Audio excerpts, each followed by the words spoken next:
Penyidik Kejati Sumsel menggeledah 3 rumah milik tersangka dugaan korupsi proyek revitalisasi Pasar Cinde. Penggeledahan dilakukan di rumah milik mantan Wali Kota Palembang Haji di Jalan Alam Syaratu Prawira Negara, rumah tersangka RY di Jalan Angkatan 66, serta rumah EH di Jalan Gajah Kedamaian Permai Palembang.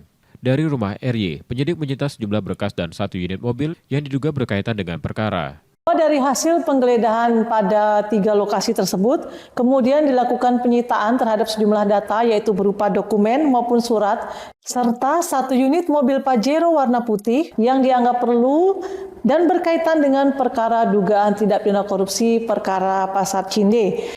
Dalam proses pemeriksaan, Haji diduga menerima dana bea perolehan hak atas tanah dan bangunan senilai 1,1 miliar rupiah.